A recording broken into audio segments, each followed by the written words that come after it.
नमस्कार, मैं हूं मनोज मनु। आप देख रहे हैं समझिए.com। आज प्रधानमंत्री नरेंद्र मोदी ने एक रेलगाड़ी को हरी झंडी दिखाई है, लेकिन यह ट्रेन आम ट्रेन नहीं है, क्योंकि इस ट्रेन को चलाने के लिए पानी का इस्तेमाल होगा। और कमाल की बात यह है कि इस ट्रेन से धुआं भी नहीं निकलेगा, बल्कि पानी ही निकलेगा। इस ट्रेन को हाइड्रोजन फ्यूल सेल ट्रेन कहा जा रहा है, जिसकी वजह से अब भारत भी उन चुनिंदा देशों की कतार में शामिल हो गया है जो रेलवे में हाइड्रोजन तकनीक पर काम कर रहे हैं। लेकिन सवाल सिर्फ इतना नहीं है कि हाइड्रोजन ट्रेन शुरू हो गई है। असल में सवाल यह है कि हाइड्रोजन आखिर है क्या? ट्रेन में इंजन नहीं होगी तो फिर चलेगी कैसे?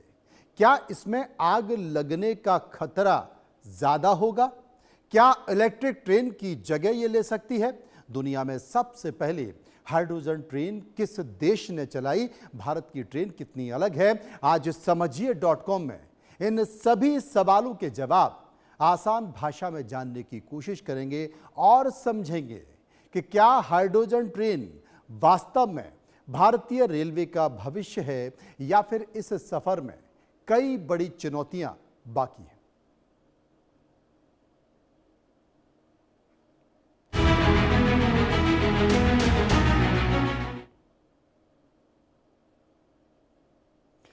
तो सबसे पहले समझिए कि आखिर हाइड्रोजन ट्रेन है क्या, हाइड्रोजन होता क्या है, क्योंकि इसी से पूरी कहानी शुरू होती है।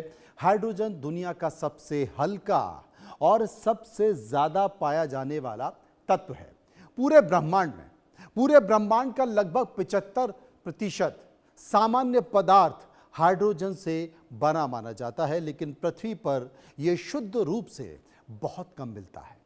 ज्यादातर हाइड्रोजन पानी यानी कि H2O या फिर प्राकृतिक गैस जैसे यौगिक यानी कि कंपोनेंट्स में बंधा होता है, इसलिए इसे उपयोग करने से पहले अलग करना होता है। अब सवाल यह है कि जब हाइड्रोजन एक गैस है तो फिर इससे ट्रेन, वो भी इतनी बड़ी ट्रेन, कई सारे डब्बों की ट्रेन चलेगी कैसे? तो मैं आपको बता दूं कि हाइड्रोजन को जलाकर इस ट्रेन को चलाया जाता है, बल्कि इसकी इस्तेमाल बिजली बनाने के लिए भी किया जाता है। हाइड्रोजन इस पूरी तकनीक में ईंधन का काम करता है। जिस तरह पेट्रोल कार में पेट्रोल भरते हैं, उसी तरह हाइड्रोजन ट्रेन में विशेष टैंकों में हाइड्रोजन भर कर रखा जाता है। लेकिन यह कहानी खत्म नहीं होती, बल्कि असली कमाल तो शुरू होता है फ्यूल सेल से, जो हाइड्रोजन को सीधे बिजली में बदल देता है। यानी कि यह सिर्फ एक नई ट्रेन नहीं है, बल्कि यह ऊर्जा उत्पादन का बिल्कुल अलग और क्रांतिकारी तरीका है। आप सोचिए, भारत में जो ट्रेन है उसको भारत के जीवन की लाइफलाइन कहा जाता है। करोड़ों लोग, भारत के करोड़ों लोग ट्रेन में सफर करते हैं। आप कल्पना कीजिए, और ज्यादातर ट्रेन या तो बिजली से चल रही है। पुराने जमाने में आपने देखा होगा कोयले से चलती थी, प्रदूषण होता था। अब उनको बदल दिया गया है। नए जमाने के खेल अलग हो चुका है। तो तमाम सारी बातों के बीच आप एक छोटे बिजली घर की तरह इसे समझ सकते हैं। इसमें एक तरफ हाइड्रोजन गैस भरी जाती है, गैस भेजी जाती है, और दूसरी तरफ हवा से ऑक्सीजन आती है। फ्यूल सेल के भीतर एक रासायनिक प्रक्रिया होती है जिसे इलेक्ट्रोकेमिकल रिएक्शन भी कहते हैं। इस प्रक्रिया में हाइड्रोजन और ऑक्सीजन मिलकर बिजली को पैदा करता है। यह बिजली ट्रेन के इलेक्ट्रिक मोटर तक पहुंचती है और फिर मोटर पहियों को घुमाती है, और इस पूरी प्रक्रिया में धुआं कहीं पर नहीं निकलता है।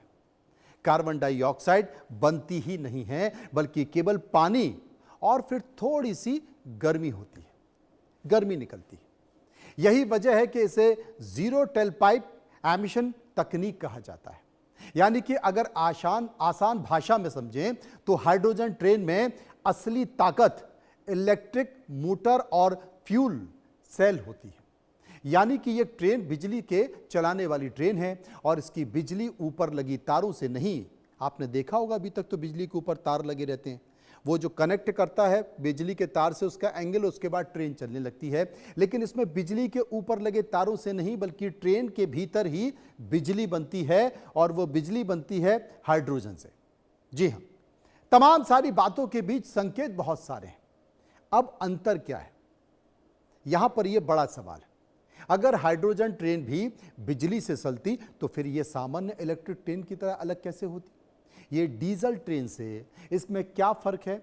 डीजल ट्रेन में इंजन सीधे डीजल जलाकर ऊर्जा को पैदा करता है, जिससे कार्बन डाइऑक्साइड, नाइट्रोजन ऑक्साइड और अन्य प्रदूषक निकलते हैं। वहीं पर सामान्य इलेक्ट्रिक ट्रेन को चलाने के लिए ऊपर ओवरहेड तारों से लगातार बिजली की जरूरत होती है जो कनेक्ट होता है। इसलिए जहां पर बिजली के तार नहीं हैं वहां पर इलेक्ट्रिक ट्रेन नहीं चलाई जा सकती। इसलिए हाइड्रोजन ट्रेन इन दोनों के बीच का रास्ता निकालती है। इसमें ऊपर बिजली के तारों की आपको जरूरत होती नहीं है और डीजल भी नहीं जलता है, यानी कि ये बिना विद्युतीकरण वाले रूट पर भी गांव, दूर दराज में, पहाड़ी इलाकों में चल सकती है, जहां पर बिजली, ओवरहेड बिजली पहुंचाना बहुत महंगा होता है या मुश्किल होता है, खासकर पहाड़ी इलाकों पर। वहां अब इसे आप चला सकते हो। इसलिए मैं इसे एक क्रांतिकारी कदम मानता हूं। अब अभी तो ट्रेन चलती हुई दिख रही है, हाइड्रोजन से गाड़ियां चलने की बात की जा रही हैं। आप देखिए वो ट्रेन है, आपके सामने ट्रेन का वीडियो दिखा रहा हूं जो हाइड्रोजन से चल रहा है। आप अपनी टीवी स्क्रीन पर देख सकते हैं और इसमें एक दो डब्बे नहीं बल्कि कई सारे लोग इसमें बैठे हुए हैं और ये ट्रेन चल रही है। दुनिया की अगर बात करें तो सबसे पहले नियमित हाइड्रोजन ट्रेन किस देश में चलाई गई, जिसका जवाब है जर्मनी में। साल 2022 में जर्मनी में दुनिया की पहली नियमित हाइड्रोजन पैसेंजर ट्रेन की शुरुआत हुई, जिसे फ्रांसीसी कंपनी एलस्टोम ने विकसित किया था। इस ट्रेन का नाम है कोरोडिया इलिंट। ये लोअर सेक्शनी राज्य में उन रूट पर चलाई गई जहां पर डीजल ट्रेन चलती थी। इसके बाद में फ्रांस, इटली, चीन, दक्षिण कोरिया और अन्य कुछ देशों ने भी इस तकनीक पर काम करना शुरू किया। कई देशों में अभी पायलट प्रोजेक्ट पर काम चल रहा है, जबकि कुछ जगह नियमित सेवाएं शुरू हो गई हैं। यानी कि दुनिया अब धीरे धीरे डीजल के विकल्प तलाश रही है और हाइड्रोजन उनमें से सबसे मजबूत विकल्प के तौर पर उभर कर सामने आ रहा है। अगर बहुत ज़्यादा दूर नहीं है, आपको कश्मीर की पहाड़ियों पर, आप अगर नॉर्थ ईस्ट में चले जाइए, वहाँ पर हाइड्रोजन ट्रेन चलती हुई आपको दिखाई देंगे, क्योंकि वहाँ पर जो ट्रेन का रूट है, विद्युतीकरण वहाँ पर करना बहुत मुश्किल है, खर्चे वाली जगह है। आपको वहाँ पर ये हाइड्रोजन ट्रेन चलती हुई दिखाई देंगी। ऐसे तमाम जगह हैं कश्मीर में, घाटी में, नॉर्थ ईस्ट में, जहां तक आप नहीं पहुंचे हैं वहां पर भी ये ट्रेन अब आपको बिठाकर लेकर जाने वाली है। अब मैं आपको बताता हूं कि भारत ने आखिर हाइड्रोजन ट्रेन बनाने का फैसला क्यों किया। जब देश तेजी से रेलवे का विद्युतीकरण कर रहा है तो फिर इसकी जरूरत क्या आन पड़ी है। दरअसल भारतीय रेलवे का लक्ष्य सिर्फ डीजल कम करना नहीं है, बल्कि भविष्य में नेट जीरो कार्बन उत्सर्जन, जो कि प्रदूषण होता है, भारी प्रदूषण वातावरण में होता है, उसको कम करने की दिशा में भी आगे बढ़ना है। देश के अधिकांश ब्रॉड गेज नेटवर्क का विद्युतीकरण हो चुका है, लेकिन अभी तक कुछ ऐसे सेक्शन हैं जहां पर विशेष परिस्थितियों या फिर विरासत रूटों पर वैकल्पिक तकनीक उपयोगी हो सकती है। इसके अलावा भारत सरकार राष्ट्रीय हरित हाइड्रोजन मिशन के तहत ग्रीन हाइड्रोजन उत्पादन बढ़ाना चाहती है। अगर देश में ग्रीन हाइड्रोजन सस्ती होने लगे तो फिर रेलवे, बस, ट्रक, जहाज और उद्योगों में इसका उपयोग बढ़ सकता है। यानी कि भारतीय रेल का यह कदम सिर्फ एक नई ट्रेन चलाने का नहीं है, बल्कि भविष्य की ऊर्जा अर्थव्यवस्था की तैयारियों का हिस्सा भी माना जा रहा है। भारतीय रेलवे ने एक मील का पत्थर साबित किया है हाइड्रोजन ट्रेन चलाकर, और आज देश के प्रधानमंत्री नरेंद्र मोदी ने हरी झंडी दिखाकर रवाना भी किया। बात कर लेते हैं भारत की पहली हाइड्रोजन ट्रेन की, क्योंकि यह सिर्फ एक नई ट्रेन नहीं है, बल्कि भारतीय रेलवे के लिए एक तकनीकी प्रयोग भी है। 17 जुलाई 2026 को, यानी कि आज का दिन, प्रधानमंत्री नरेंद्र मोदी ने हरियाणा के जिंद से भारत की पहली हाइड्रोजन फ्यूल सेल ट्रेन को हरी झंडी दिखाई। यह ट्रेन जिंद और सोनीपत के करीब 89 किलोमीटर लंबे रूट पर चलेगी। इसमें कुल 10 कोच हैं और लगभग 2600 यात्रियों के सफर की क्षमता इसके अंदर है।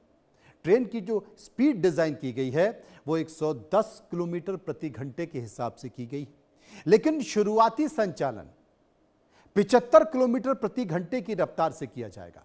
भारतीय रेलवे इस प्रोजेक्ट के जरिए यह समझना चाहता है कि भारतीय मौसम, तापमान और परिचालन परिस्थितियों में यह तकनीक कितनी सफल रहती है।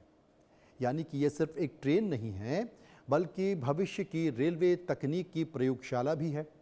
भारत की पहली हाइड्रोजन फ्यूल सेल ट्रेन भविष्य में ग्रीन हाइड्रोजन आधारित रेल नेटवर्क की दिशा में एक महत्वपूर्ण कदम है।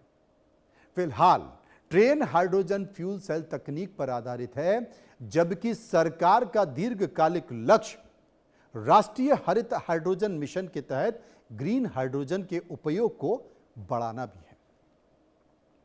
एक शानदार प्रयास है। मैंने आपको एक शब्द बताया, ग्रीन हाइड्रोजन, लेकिन आखिर यह है क्या? क्या हर हाइड्रोजन ग्रीन होती है? जवाब बिल्कुल नहीं। आज दुनिया में ज्यादातर हाइड्रोजन प्राकृतिक गैस से बनाई जाती है। इस प्रक्रिया में कार्बन डाइऑक्साइड निकलती है, इसे ग्रे हाइड्रोजन कहा जाता है। अगर उसी कार्बन को पकड़कर स्टोर कर लिया जाए तो उसे ब्लू हाइड्रोजन कहते हैं। लेकिन जब सौर ऊर्जा, पवन ऊर्जा और अन्य नवीकरणीय स्रोतों से बिजली की मदद से पानी का इलेक्ट्रोलिसिस करके हाइड्रोजन तैयार की जाती है तो उसे ग्रीन हाइड्रोजन कहा जाता है। इस प्रक्रिया में लगभग कोई कार्बन उत्सर्जन होता ही नहीं है। भारत ने भी राष्ट्रीय हरित हाइड्रोजन मिशन शुरू किया है, जिसका उद्देश्य देश को ग्रीन हाइड्रोजन के उत्पादन और उपयोग में वैश्विक केंद्र बनाना है। रेलवे में इसका उपयोग उसी दिशा का एक महत्वपूर्ण कदम माना जा रहा है। अब यह सुरक्षित कैसे? यह बड़ा सवाल है, क्योंकि कोई भी चीज शुरू होती है तो इस देश में बहस होती है कि भाई यह सुरक्षित है कि नहीं। तो सबसे पहले और सबसे बड़ा सवाल कि क्या हाइड्रोजन पूरी तरह से सुरक्षित है? क्या यह ट्रेन पूरी तरह से सुरक्षित है? क्योंकि जब भी कोई प्रयोग होता है तो आपने देखा है बहुत सारे ट्रेन एक्सीडेंट, ट्रेनों में आग लगने की घटनाएं होती हैं। तो सुरक्षा को लेकर भी बड़ी चर्चा हो रही है। और मैं आपको बता दूं, क्योंकि जैसे ही हाइड्रोजन का नाम आता है तो लोगों के मन में विस्फोट का डर पैदा होता है। यह सच है कि हाइड्रोजन ज्वलनशील गैस है, लेकिन आधुनिक हाइड्रोजन ट्रेनों में सुरक्षा के कई स्तर बनाए जाते हैं। हाइड्रोजन को अत्यधिक मजबूत कार्बन फाइबर टैंकों में उच्च दबाव पर रखा जाता है। इन टैंकों की अंतरराष्ट्रीय मानकों के अनुसार जांच होती है। साथ ही ट्रेन में gas leakage sensor, automatic shutdown system, ventilation और फायर प्रोटेक्शन जैसी कई व्यवस्थाएं भी होती हैं। विशेषज्ञ बताते हैं कि यदि कहीं रिसाव हो जाए तो फिर हाइड्रोजन बहुत हल्की होने के कारण तेजी से ऊपर हवा में फैल जाती है, जबकि पेट्रोल या फिर डीजल जमीन पर फैलकर आग का खतरा बढ़ा सकते हैं। यानी कि सुरक्षा का सवाल केवल गैस पर नहीं है, बल्कि तकनीक और डिजाइन पर निर्भर करता है। और यही कारण है कि विदेशों में सालों से हाइड्रोजन ट्रेन सुरक्षित तौर पर संचालित हो रही हैं, पटरियों पर दौड़ रही हैं और वहां पर ऐसा कोई भी हादसा नहीं हुआ है। लेकिन क्या हाइड्रोजन ट्रेन पूरी तरह से प्रदूषण मुक्त है? इस सवाल का जवाब थोड़ा संतुलित है। अगर सिर्फ ट्रेन को देखें तो फिर फ्यूल सेल से केवल पानी और गर्मी निकलती है, यानी कि ट्रेन चलते समय कार्बन डाइऑक्साइड नहीं छोड़ती। इस वजह से इसे जीरो टेप पाइप एमिशन तकनीक कहा जा सकता है। लेकिन यह तस्वीर इससे बड़ी है।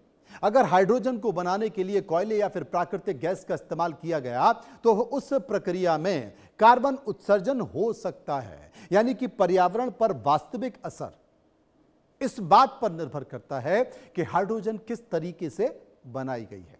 इसलिए विशेषज्ञ कहते हैं कि हाइड्रोजन ट्रेन का सबसे बड़ा लाभ तभी मिलेगा जब ईंधन भी ग्रीन हाइड्रोजन होगा, यानी कि केवल ट्रेन बदलने से नहीं बल्कि पूरी की पूरी ऊर्जा श्रृंखला को स्वच्छ बनाने से असली बदलाव आएगा।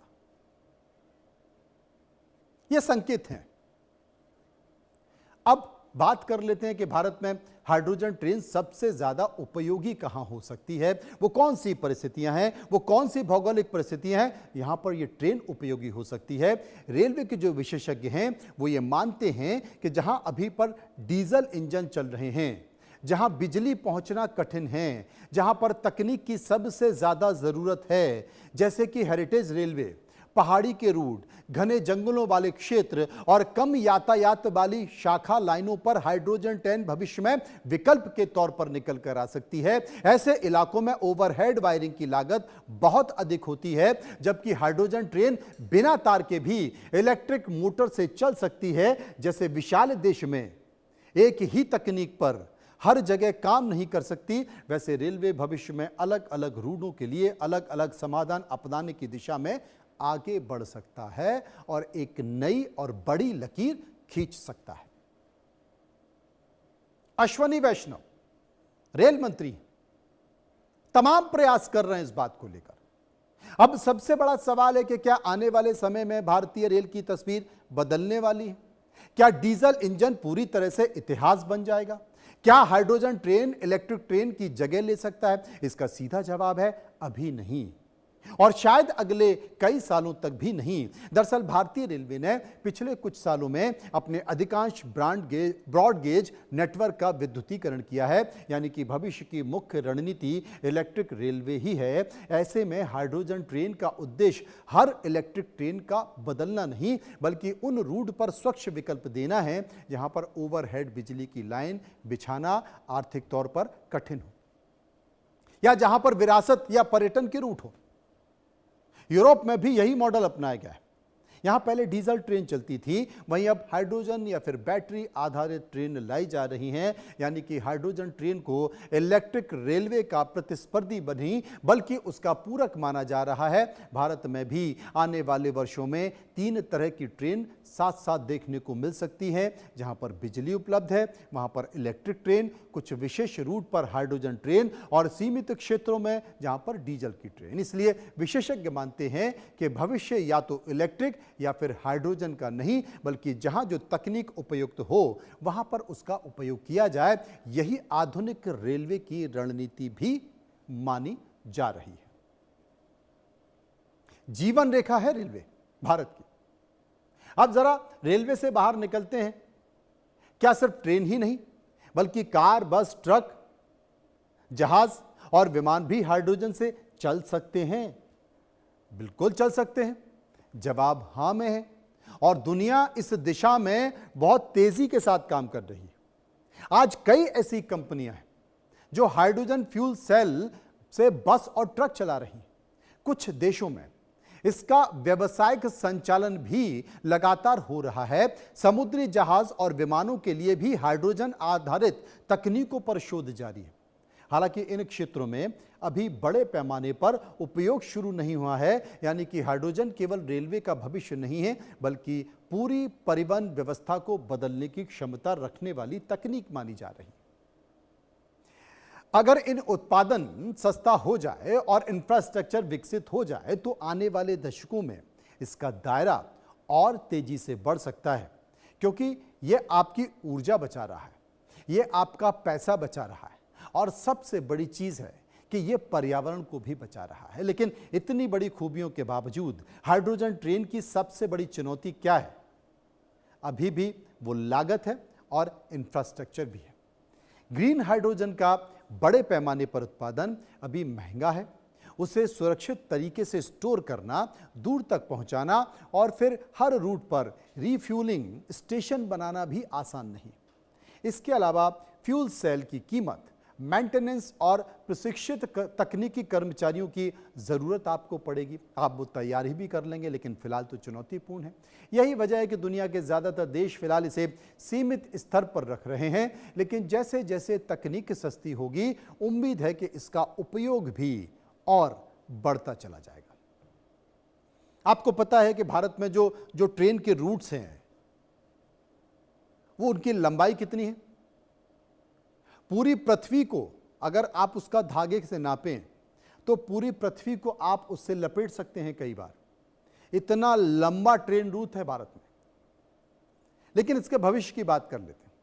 भारत सरकार का जो लक्ष्य है वो सिर्फ हाइड्रोजन ट्रेन चलाना नहीं है, बल्कि देश को ग्रीन हाइड्रोजन उत्पादन का एक वैश्विक केंद्र बनाना भी है। राष्ट्रीय हरित हाइड्रोजन मिशन के तहत उत्पादन, भंडारण और उपयोग को बढ़ावा दिया जा रहा है। अगर आने वाले सालों में भारत सस्ती ग्रीन हाइड्रोजन बनाने में सफल हो जाता है तो फिर आप यह मानकर चलिए कि इसका फायदा रेलवे के साथ साथ स्टील, सीमेंट, उर्वरक, भारी उद्योग, परिवहन क्षेत्र को भी मिल जाएगा। यानी कि हाइड्रोजन ट्रेन केवल एक शुरुआत है, असली कहानी भारत की ऊर्जा व्यवस्था में आने वाले दिनों में बड़े बदलाव के तौर पर भी देखी जा रही है, जिसकी सख्त जरूरत है। भविष्य क्या है? आखिर निष्कर्ष क्या निकल रहा है? क्या हाइड्रोजन ट्रेन ही भविष्य है? बिल्कुल है। आने वाले समय में इसकी सख्त जरूरत है। आज संकेत जरूर निकल कर आया है।